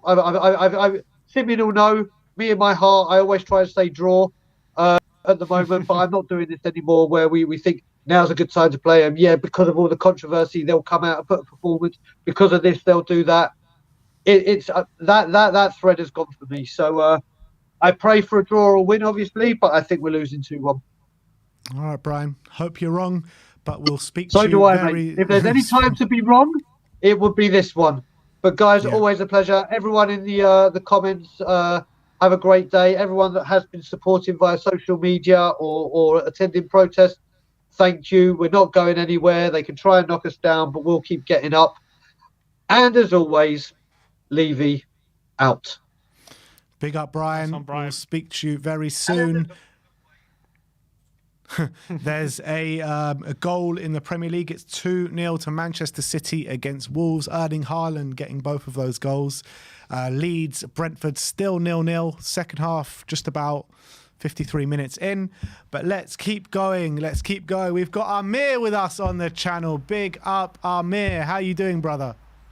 I'm doing well. I'm doing well. Even better for hearing that Haaland just got a second. So at least City can chase down those scummers up top. At least Yeah, that's absolutely. Yeah, we hope so. Absolutely. But Amir, you've heard all the situation regarding Conte today. Run me through your thoughts. I just think our club's in disarray, lads, to be honest. And, you know, whether Conte stays or whether Conte goes, I don't think it really matters at the moment. You know, Conte, without being backed, is just the same as having any other manager in there. The lack of foresight, the lack of planning, the lack of bringing in good players, it's just at a shambles level. And now you've got infighting between the fans when it comes to Levy in, Levy out, Conte in, Conte out, and the rest of it. Add on to that an absolutely idiotic fan that went off and kicked Ramsdale after the derby. It's just really not looking good, lads. It's really not looking good. And I honestly don't know where we go from here. You know, we've tried the big managers. We tried Jose. We brought in Conte. For what? For what? And Levy sacks Jose before a final just so he can have that blemish on his career. I really don't know where we go from here, lads. Honestly. Yeah, it's difficult to think of a solution because it feels as though the club don't want to spend money this window due to uncertainty, but it seems like there's not going to be any end to the uncertainty unless we spend money. So it's kind of a vicious cycle. What do we do? Tomorrow's we obviously got another big game, but how can these players focus on football with all these uncertainty surrounding the club right now? They got to put things to one side, Sim. You know, to be honest, their job as a footballer, they can't be worried about what's going on in the board and what's going on up top. At the end of the day, it's their job to go out and win games. Now, against City, you know, I did think, even though it was a complete capitulation in the second half, we did give fight. That first half, you know, looked semi-decent. We managed to nick a couple of goals. We were defending resolutely. So there were a few positives to take from that. The thing is that our defense is just not good enough, and that's what was shown in the second half against City. So what I'd like to see is the players really, you know, knuckle down, try and keep a clean sheet for goodness sakes, you know, against Fulham, and see if we can nick it 1 or 2-0. Oh, Haaland hat-trick. Oh, brilliant. Thank Well, God. That guy's a freak. He's an absolute freak, you know. Sorry to cut you off, Amir. No worries, but it's good. It's good to know that he's back on a roll, because, you know, with him at the up top for City, I can see them catching Arsenal. So it's good that he's actually scoring again. Go on. Where were you, Amir? What were you talking about? Yeah, no, just saying that we need to be focused tomorrow, and they need to. All the players need to be focused for the match ahead. And I'd love to see a clean sheet. I think that start from the basics. Let's start from defending properly, not making mistakes. Lenglet, Dyer, Perisic, Sessegnon, all just no mistakes. Don't let that ball come in from the wing. Mark your player properly. And see where we go from there. Because we all know that up top, we're all right. We can score goals for fun when we're playing well. It's just that defense. So I'm just really hoping. I'm really hoping Daigle's wrong, and we do manage to nick something tomorrow. It's very important. You got any confidence going into the game tomorrow? Not really. Not really. The same way I felt going into City. No, the same way I felt going into City. Not confident. We haven't looked good since we came back from the World Cup. It didn't do us any good, even though Romero won it and Lloris got to the final. We haven't looked good since the restart. The only game I suppose you could say was the Palace one. Managed that, but that was a bit of an anomaly. Yeah, there's a few decisions that Conte needs to take tomorrow in terms of selection. First one being Heung-min Son, second one being Hugo Lloris. What would you do with both of them? Unfortunately, I hate to say this because they're two of our longest serving players, but I'd drop the both of them. Sonny hasn't been at his best all season. The last time we dropped him, he came off and scored a hat-trick off the bench, so maybe he could do with a bit of a rest. And Hugo, honestly, I don't know if he's been hitting the bottle. He's on that French wine. I don't know what's going on. I really don't know what's going on. And I think that he does need a little break so he can mentally fix himself up, because we know he's a great shot stopper. We know he's a good keeper, but his mistakes are killing us against City, against the Gooners.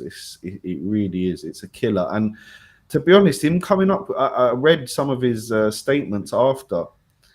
He's almost putting his hands up and saying it's not my fault. Well, it bloody is, Hugo. You'd want to get hold of yourself there for a minute and see that you're the one that's making these mistakes and putting us on the back foot from the start of these games. So yeah, I'd like to see those two changed, to be honest.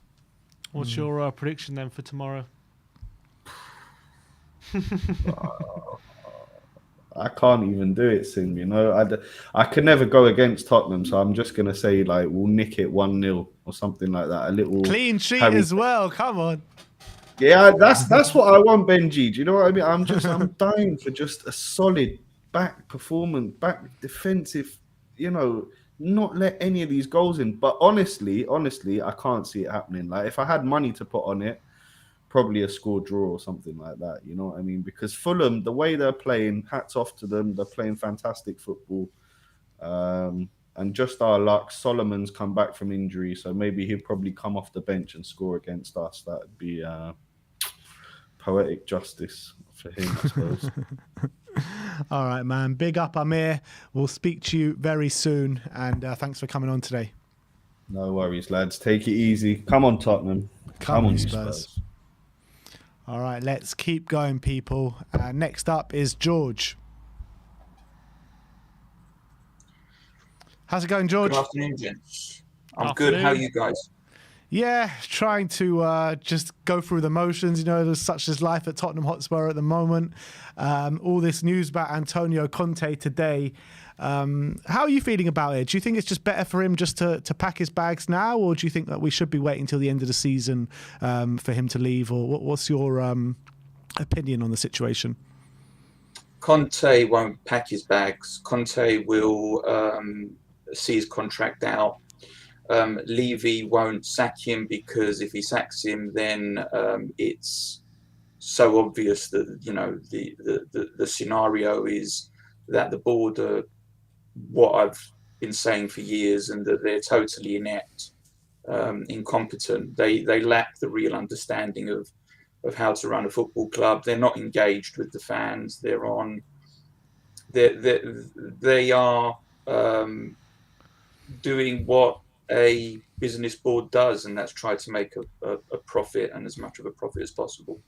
They're not, that they don't have a true understanding of how to treat their playing personnel, and what they've been focusing on is trying to create a leisure facility in North London, unfortunately off our backs.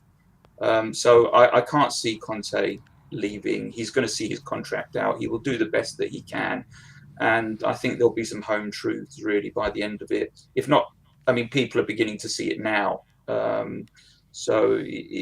It's how I'm feeling is very deflated. If Conte does go, again, I suspected, again, a long time ago that this was never a manager problem, that it was always going to be an issue with planning, with proper investment within the team and the squad, and an outlook where we want Tottenham Hotspur Football Club to be a prominent player in European football, which is, what the entire fan base want. If we're honest, wherever we decide to lay the blame as fans, what we want to see is a successful club, and the board have not been able to deliver it. And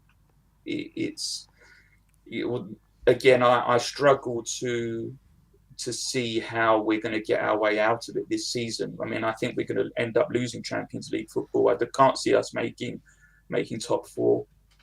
I hope, like Brian, I'm really wrong with that one, but I just cannot see it. And it's a little bit scary. I think we are now going into the unknown because ENIC are not going to budge. So I think we're stuck with these characters. And the only reliance that really we've got with people like Brian, with people that were, that attended the demonstration yesterday, however many people want to mock turnouts and everything like that, the people that were there were passionate, about what they believed. And ultimately, I think this is going to gain momentum because we are going to see, I think, a big problem going into next season with potentially Harry Kane, Sonny, Hugo Lloris, basically the backbone of what was the Poch era really beginning to come to an end. But where do you think the board act at this point? What would be your suggestion if you were on the boardroom, George?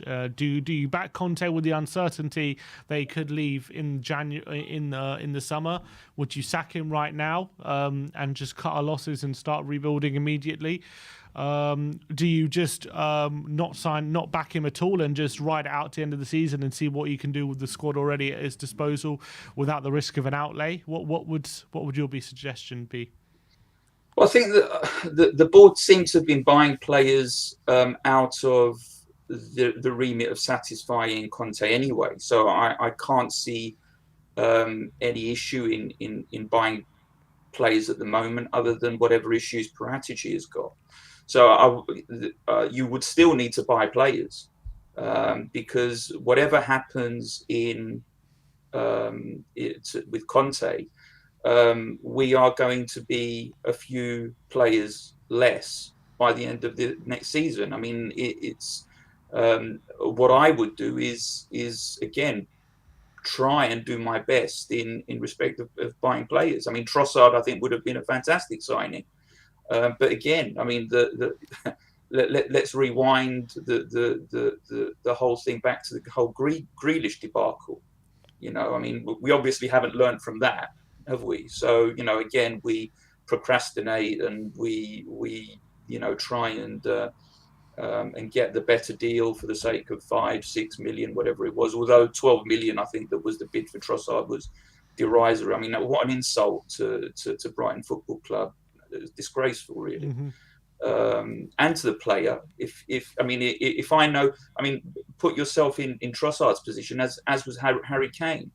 So Manchester City last year bought Grealish, and what they were saying was, we don't think that Harry Kane has the same value as Grealish. What did Harry Kane do? He went up there and scored.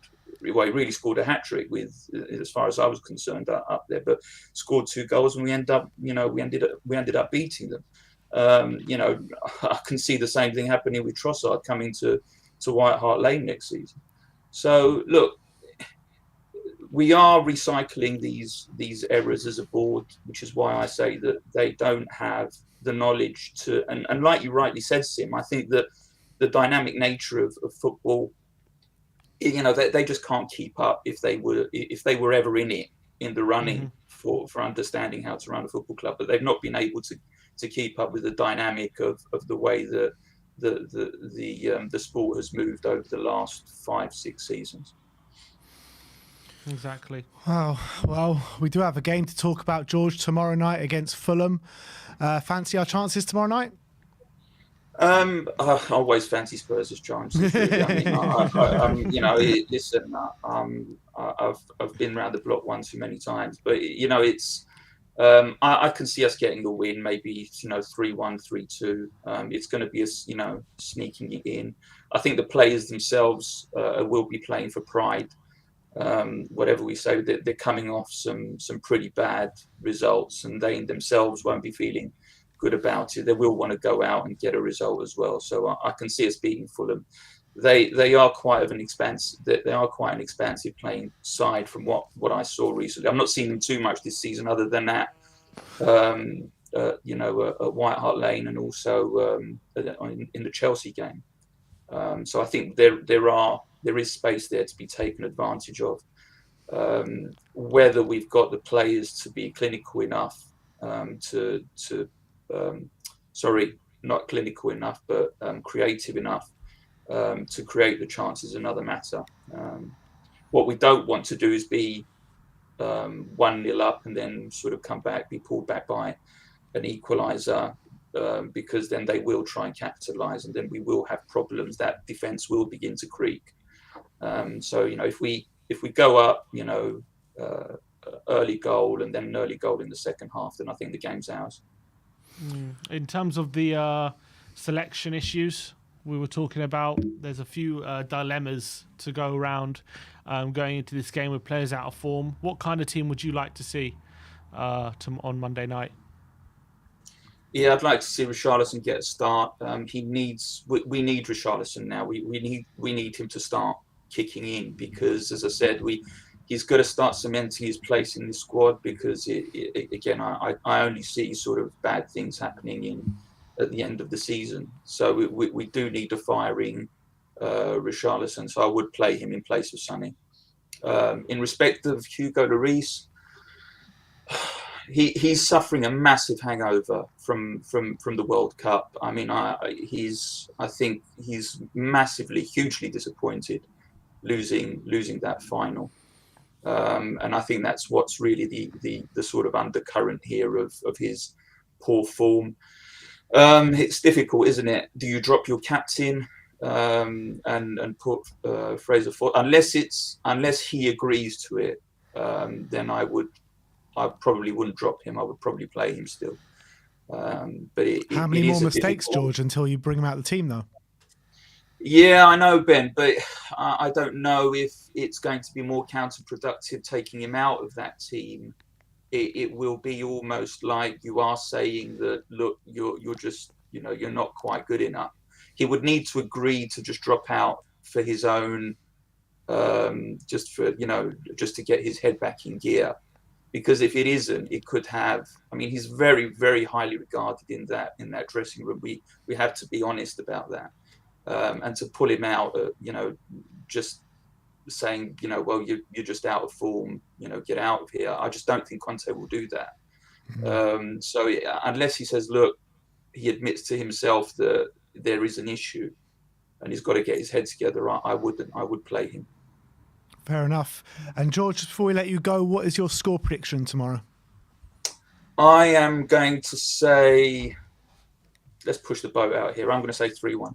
Come on, loving that. Absolutely loving that positivity. Thanks, George, for coming on today. Some great opinions as always, and we'll speak to you next time. Come on, you Spurs. Come on. Got a few super chats to get through. KPV, member for 30 months, says, get Levy and Enoch out now. Christopher B says, can you believe we had our best start to the Premier League season this year? And Neville says, hey guys, I think we need to cut our losses and let Conte go now. You cannot plan for new players until the new manager arrives. like they sign players for managers anyway. But anyway, let's get our next guest on, and it's Ashmatic. Yes, Ashmatic, how you doing? You're on mute, I think. Yes, people. Sorry about that. There you go. Yeah, you good? There you go. All good, man. Well, I say all good. I mean, I'm healthy, so that's all that matters right now. Yeah, healthy. That's it. Like neck still working, eyes we can still see and hear. Yeah, I'm not sure if I want to see or hear, to be honest, at the moment. Yeah, but yeah. What's your opinions on the whole Conte situation right now? I've seen a few rumors, a few little tweets here and there, and one I found interesting was about obviously this is conspiracy theory, we don't know, but one of the journalists that broke the news, that Conte didn't really want to sign a contract or whatever, or there's some uncertainty, whatever, could be like Conte spilling some news to him to kind of get the board to make a move to kind of cause uncertainty in the club.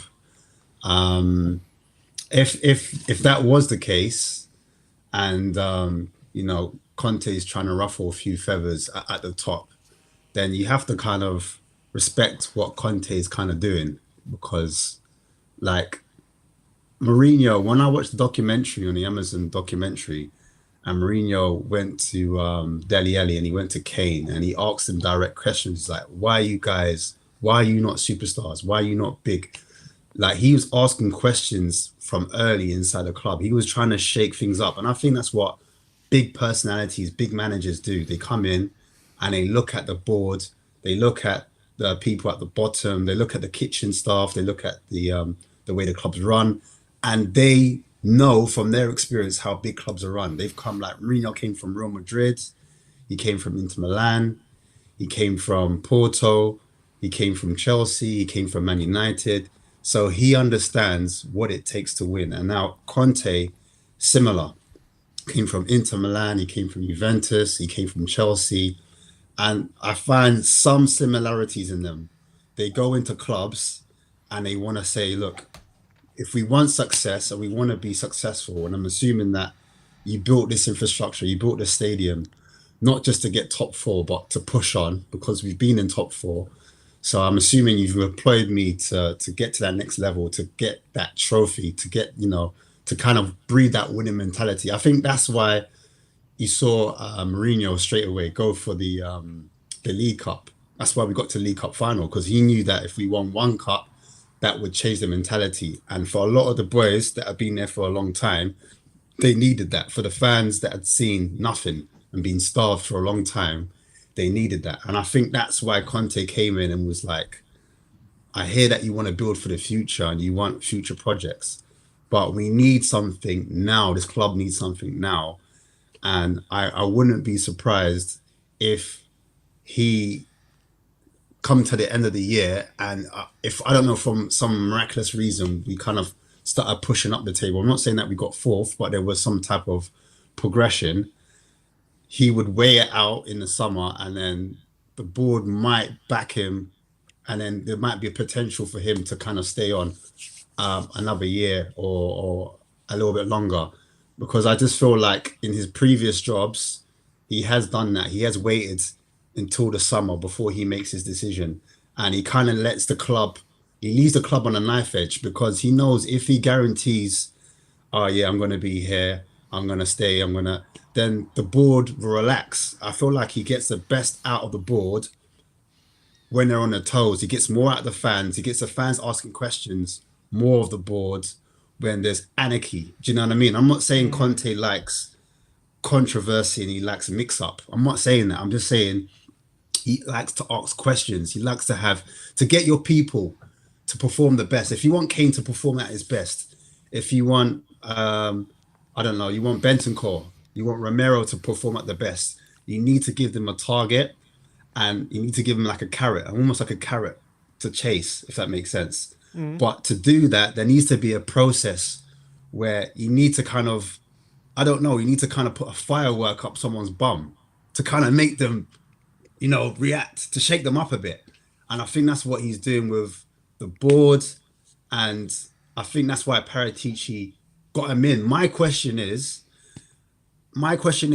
like, you know, Levy said that, you know, he brought in a director, so, you know, he's not so involved in the footballing side of things. When we had Franco Baldini, and he had his black book, and he had the whole you know, Italian, he had all the Italian agents on his books, and he's had like a whole array of contacts. That's it. Why is it in that window again? I felt like, yeah, we got Lamella in. That was a big statement. But I felt like some of those signings, it was like that first window, it was all action. And then after that window, we started performing again like lastminute.com.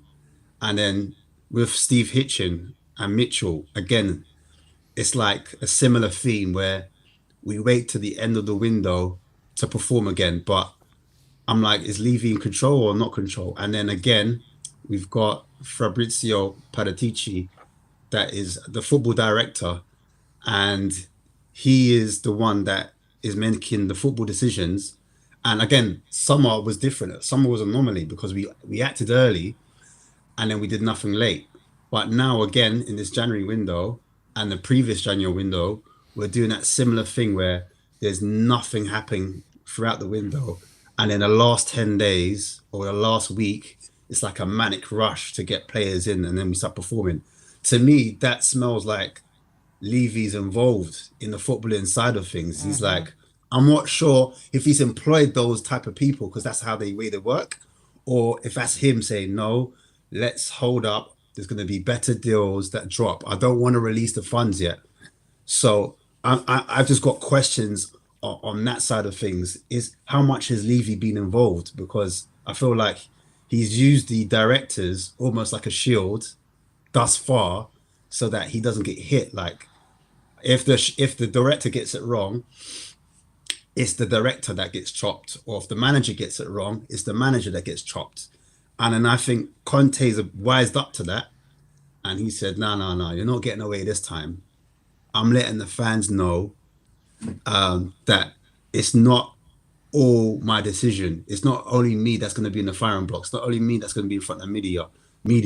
The fans deserve, and they're owed an explanation, at least a bit of clarity. It can't just be me at the helm. I can only do so much, but I've got a feeling that the way Daniel Levy is, he's like an introverted type of personality, and he is quite quiet, and he only has the conversations he needs to have with certain people. And so that's why there's not so much clarity with where the club is going and what's happening, because he doesn't speak out a lot. He's afraid of the people as well. Yeah, the only time you saw him speak in that documentary was when it came to that Champions League final, and all of a sudden he's coming out and he's talking. We haven't heard a single word since that Amazon documentary came out from Daniel Levy. So I just personally think the way things are going, I do think there is a chance that we do react in the window really late, because that's been the pattern of play over a number of seasons at Spurs, or years, shall I say. But do I approve of the way we do business? No, because there's been so many recent activities in our past that you can see, like when we've kind of got players in, but we waited too long on other targets. Like we're playing Fulham tomorrow, and Willian still hurts. Willian still hurts. I remember rumors of like Hazard. We had Van der Vaart at the time, and apparently Hazard was too similar to Suarez. Even it was Suarez. Even before Suarez went to Liverpool, we had Van der Vaart, and Suarez was going to come from Ajax, and then we pulled the plug because it was too similar. Already had Van der Vaart, even though Van der Vaart had so many injuries and so many issues that we needed a player to kind of come in, a younger player at that as well. And then we, like I said, Hazard was meant to come. And again, we just kind of left that one together. Imagine that. Could you imagine Tottenham's team? Imagine Van der Vaart in behind Suarez. That would have been insane. Listen, we would have dominated. Do you remember? We would have We got top 4 that season, funny enough. Harry Redknapp Yeah. got us top 4, and he had the longest unbeaten run at the time. Before now, the Newcastle manager, Eddie Howe's got it. He's got like something like 15 or 16 match unbeaten run. But Harry Redknapp won it twice under Spurs. And I just wondered if Harry Redknapp was even backed, how far we would have got. Because we would have been amazing. I remember we had like technical players. We had Cranchknot, we had Peanut. Then we had the pace of Lennon and Bell. That side could have been a real side at Modric as well. We had a real technical side. And if we look at the technical players we have now, we've only got Bentancur, really, who's technical like that. If Kane drops in the hole, he's technical. But we're struggling for players that are actually good on the ball. And that's why I don't really see us as a possession-based side, because we don't know how to control games and just hold on to the ball. We're not that type of footballing side because we don't have the technical players, which I think we're lacking, because that would take pressure off the defence. If we had players that could hold on to the ball, I think that would be a different situation. How do we approach the game tomorrow in terms of changes and maybe tactics and stuff like that? So tomorrow, I watched the City game and I just thought there was some progress in terms of us from Arsenal. We learned our lesson from Arsenal. You can't stand off teams. You need to go 1v1 and you need to press them aggressively. And I think that's why we did so well against Man City in the first half. So I think that approach needs to happen. I think we still need to have that 1v1. They have 2 in the double pivot. So do we. So I think if our double pivots push their double pivots, they will have less of an out ball, if that makes sense. They won't be able to give it out to like your Reeds or your Pereiras, do you know what I mean? Or even your Mitrovic's, who's going to be very good at holding up the play and holding up the ball. I think Mitrovic, even though Spurs, we dominated them at our ground, I thought in the second half, the second third, if that makes sense, of the second half, Fulham started playing. And I remember Reed dribbling and his footwork was really good on the left-hand side. I saw that left-hand side. Everything came through their left. And I just think they started like, I think Hugo Lloris had a massive save to keep us in the game from it to get to 2-1. And then obviously Mitrovic got another chance inside that left-hand side and he scored a wonder goal against us to make it 2-1. And they started to come back. And I think that game was Fulham's worst game in the league so far that they played. Ever since then, I think Fulham are a different animal to what they are now. I think Paulinho is another player we were looking at from Sporting Lisbon. Any player from Sporting Lisbon, we need to take, because they're breeding good players, good quality players. And Paulinho has impressed me because I was watching him at YouTube. I thought, we're linked with this player. I always have a look if we're linked with a player. And I looked at it and I was like, oh my days, this is the player we need. This is the kind of, because when I look at Højbjerg's meant to be our defensive midfielder. And Bentancur has made more tackles. He's our highest tackling player. He's made the most tackles in our team. So then I think, what is your job, Højbjerg? If you're not a defensive midfielder, you're definitely not an attacking midfielder. What are you? Do you know what I mean? So when it comes to Paulinho, I kind of went sideways, but when it comes to Paulinho, he's made the highest amount of tackles in the Premiership, full stop, from any player. He's made 82 tackles. 82 tackles. Something that our defense could have helped, could have done with. And it's not only his defensive capabilities, he's quite aggressive when it comes to set pieces as well. And he scored a couple goals this season, so he's added goals to his game. But I like the way his long balls, his distribution of long balls are very good. I like Diop. Diop's long ball, his switch of play, he switches the ball to the left a lot as well. He's quite good. Pereira, obviously set piece king. He's good at set pieces. He's good at crossing the ball. He's obviously didn't do too well at United, but he's flourishing under Fulham. And Mitrovic, his hold-up play is amazing. But I think with Spurs, where we flopped against City, I think is our transition. So it's a counter press where we're good in transitions and we're good at pressing. But when we lose the ball, we're not good. That's what I call the counter press. And teams are catching us from being in attacking position to getting back into the defensive position, if that makes sense. So when we're attacking, we need to get back into the 5-4-1 as quickly as possible. And I just think it comes down to Son and Kulu to help protect Bentancur and Højbjerg in the 4, in that second line of defense. I just think that when Son pushes up and tries to get the ball, or Harry Kane comes on the left-hand side and tries to sit in that half space and push up, we tactically get caught out. So sometimes there's like a gaping hole. Or if Bentancur pushes high up, we're not tactically switched on. There's like a space in behind, if that makes sense. So I just feel like Son, because he's not tactically switched on, and I remember in the documentary when Hugo Lloris was screaming at him, what are you doing? And someone was like, wait, leave me alone. Leave me alone.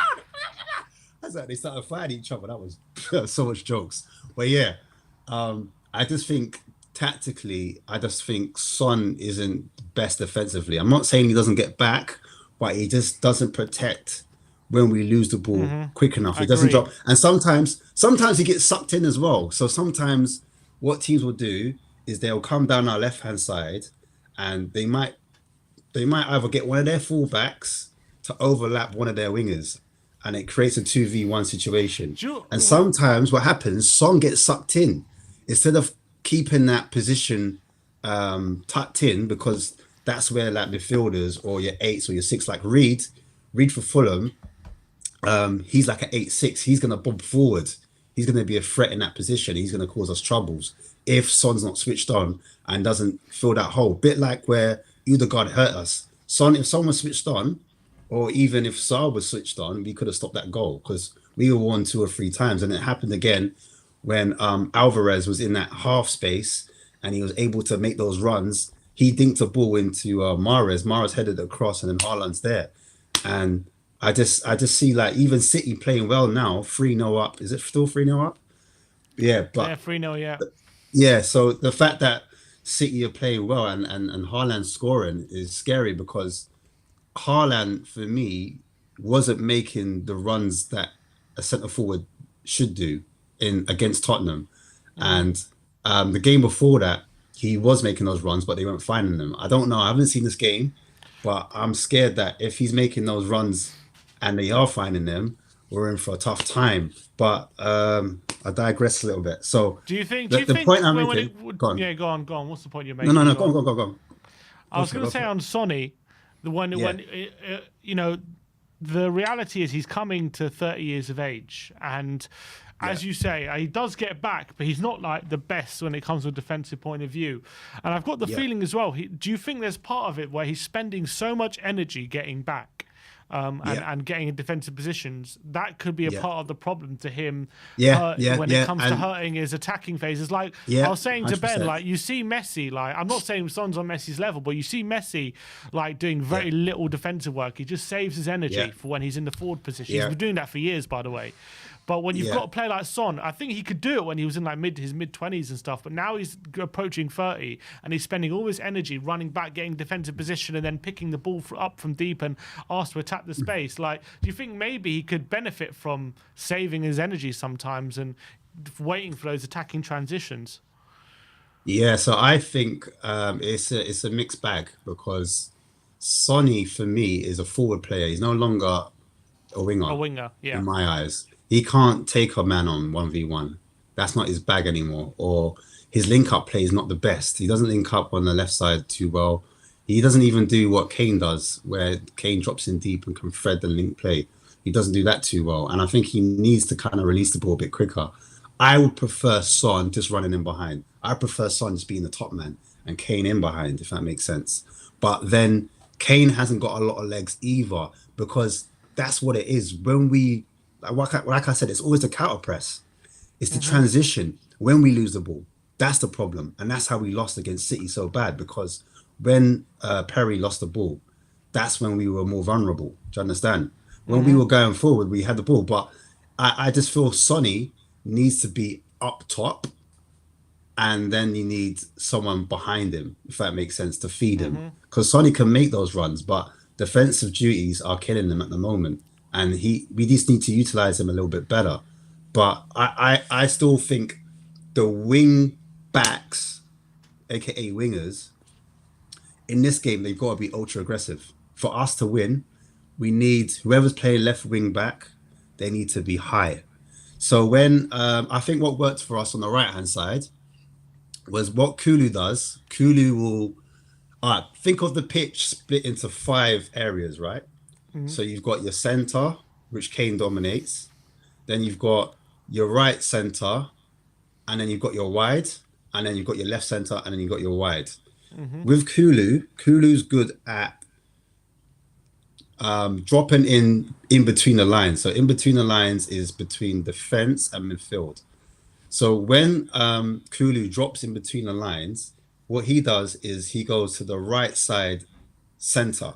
Yes, right side center. So he's not wide, but he's right side center, which allows whoever's right wing back to push up that right wide side. Yeah.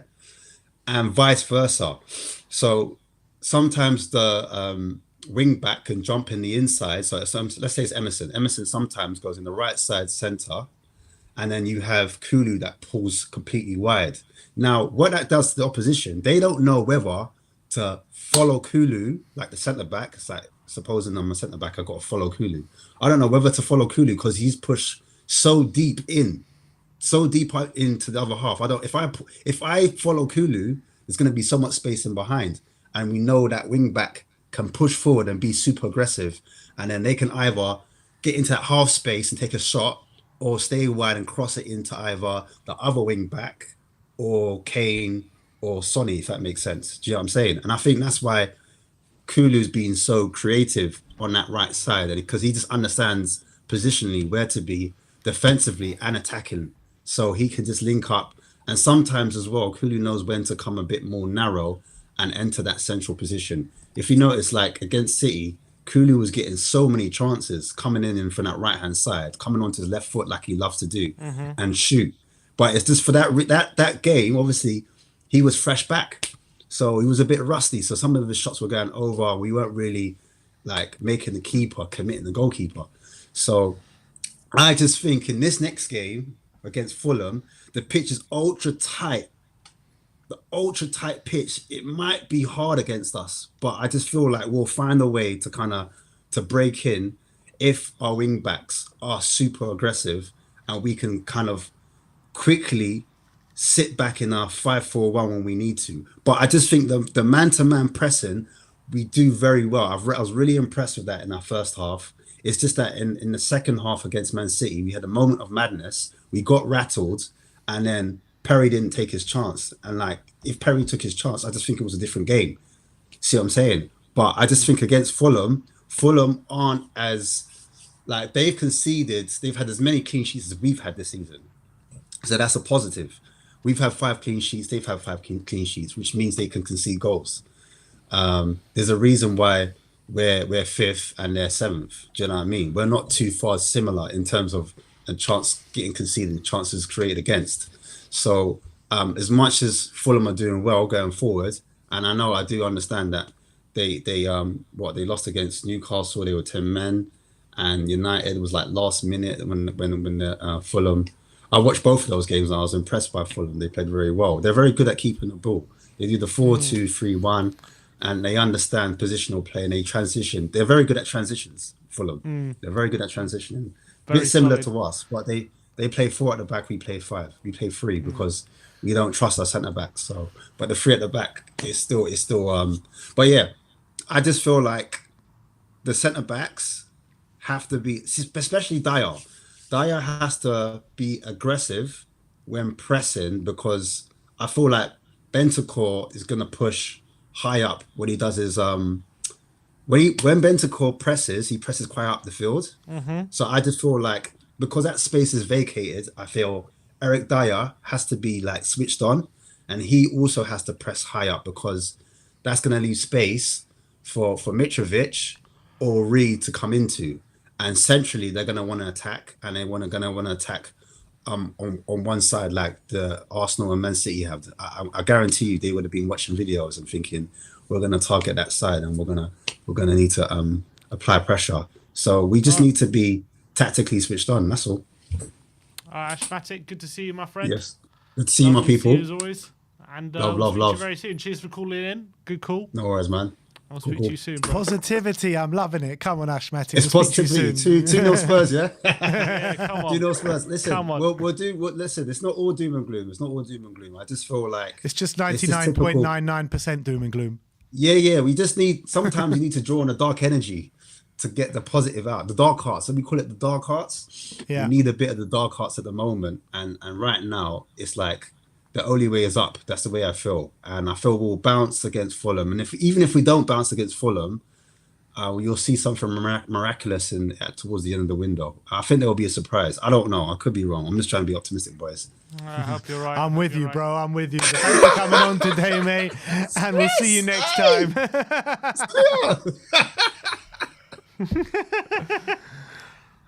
All right. How many guests do we have left? All right, last guest of the day, Lewis. How you doing, Hello. Lewis? Long time no see. Good.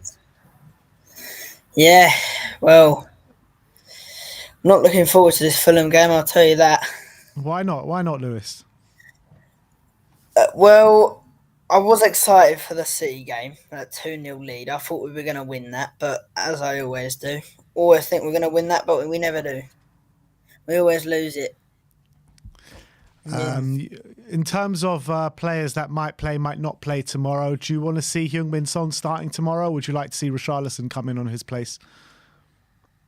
I would not like to see Heung-min Son play tomorrow. I think he does need a rest after the Manchester City game. I reckon Richarlison should come on for the Fulham. And what about Hugo Lloris? Don't know anymore. That's a hard one, that. I reckon keep him on and see what he does. How many more mistakes can we take from Hugo Lloris before we start taking him out the firing line, in your opinion? I don't think you can anymore. You have to take him out. I reckon if he slips up again. Are we going to see some signings, Lewis, from now to the end of the window? Now, here's the problem. The board are using it for money. Yeah. Levy only wants the money. He doesn't want to. He only buys cheap players. He doesn't want to go for the expensive players. Mm-hmm.